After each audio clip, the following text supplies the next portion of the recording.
కాళేశ్వరంపై న్యాయ విచారణకు జడ్జిని ఇవ్వాలని కోరామన్నారు తెలంగాణ సీఎం రేవంత్ రెడ్డి. సిట్టింగ్ జడ్జిని ఇవ్వలేమని రిటైర్డ్ జడ్జిని ఇస్తామని చెప్పారన్నారు.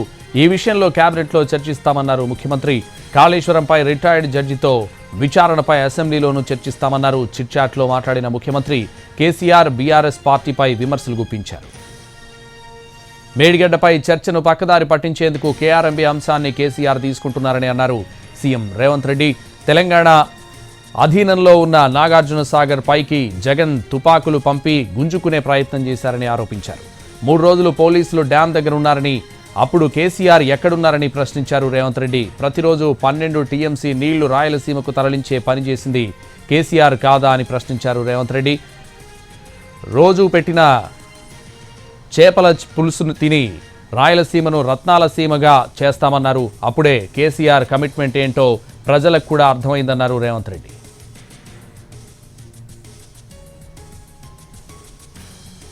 ఇదే విషయానికి సంబంధించి మరింత సమాచారం మా ప్రతినిధి చారి లైవ్లో అందిస్తారు. చారి, కొద్దిసేపటి క్రితమే అసెంబ్లీ సమావేశం ముగిసిన తర్వాత బీఎస్సీ సమావేశం జరిగింది. బీఎస్సీ సమావేశం పూర్తయిన తర్వాత సీఎం రేవంత్ రెడ్డి తన ఛాంబర్లో చిట్చాట్ నిర్వహించారు. ఈ సందర్భంగా బీఆర్ఎస్ మీద, అలాగే కేఆర్ఎంబీకి సంబంధించినటువంటి ఎపిసోడ్ మీద, అలాగే పార్టీ అధికార పార్టీ గతంలోనే కాళేశ్వరం ప్రాజెక్టుకు సంబంధించినటువంటి అవకతవకల మీద, అవినీతి మీద సిట్టింగ్ జడ్జితో విచారణ చేస్తామని చెప్పేసి ఇదే సభలో ప్రకటించారు. ప్రస్తుతం ఆ సభ మళ్ళీ తిరిగి బడ్జెట్ సమావేశాలు ప్రారంభం అయినటువంటి నేపథ్యంలో ఈ సందర్భంగా సీఎం చేసినటువంటి చిట్చాట్లో కొన్ని అంశాలని ప్రస్తావించారు. కాళేశ్వరం ప్రాజెక్టుకు సంబంధించినటువంటి విచారణకు సంబంధించినటువంటి అంశం మీద హైకోర్టుకు లేఖ రాశాము. హైకోర్టు నుంచి మాకు ప్రత్యుత్తరం వచ్చింది.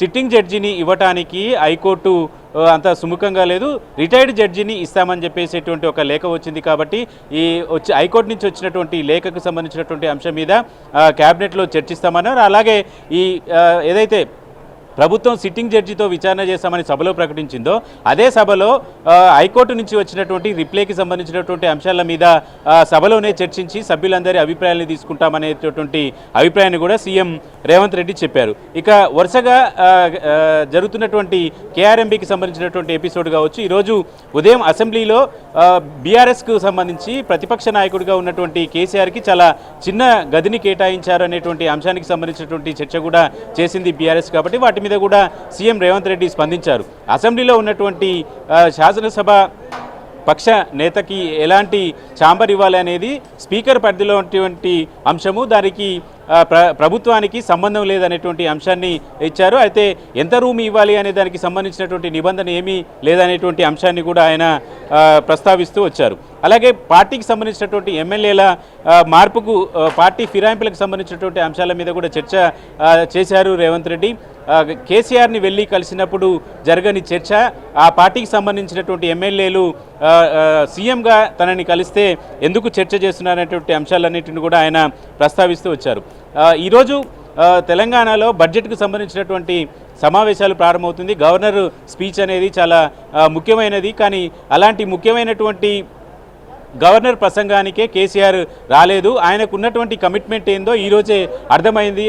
గవర్నర్ ప్రసంగం అంటే అది ప్రభుత్వం యొక్క విజన్ డాక్యుమెంట్ లాంటిది. అలాంటి విజన్ డాక్యుమెంట్కే కేసీఆర్ రాలేదు. ఇక ఆయనకేం విజన్ ఉంది అనేటువంటి అంశాన్ని కూడా ఆయన ప్రస్తావిస్తూ వచ్చారు. ఇక బీఎస్సీకి సంబంధించినటువంటి అంశంలో కూడా సభ ఎన్ని రోజులు నడవాలి, ఏ అంశాల మీద చర్చ జరగాలనేది బీఎస్సీ నిర్ణయిస్తుంది. అలాంటి బీఎస్సీకి కూడా కేసీఆర్ రాకపోగా హరీష్ మాకు అవకాశం ఇవ్వలేదనేటువంటి చేసినటువంటి ఆరోపణల మీద కూడా ఆయన కొన్ని సెటైర్లు వేశారు. కేసీఆర్ కేటీఆర్ రాకపోతే రేపు అసెంబ్లీకి హిమాంశుని పంపిస్తారా ఏంటి అనేటువంటి అంశాన్ని కూడా చర్చ చేశారు. అలాగే ఈ సమావేశాలకి, బీఎస్సీ సమావేశాలకి కేసీఆర్తో పాటు కడియం శ్రీహరి హాజరవుతారని మొదట పార్టీ లెటర్ ఇచ్చింది. కానీ కేసీఆర్ బదులు హరీష్ నేను వస్తానని చెప్తే అది స్పీకర్ పరిధిలోని అంశం, స్పీకర్ నిర్ణయం తీసుకుంటారు తప్ప దానికి ప్రభుత్వానికి సంబంధం ఏంది అనేటువంటి అంశాన్ని కూడా ఆయన ప్రస్తావిస్తూ వచ్చినటువంటి పరిస్థితి అయితే కనబడుతుంది.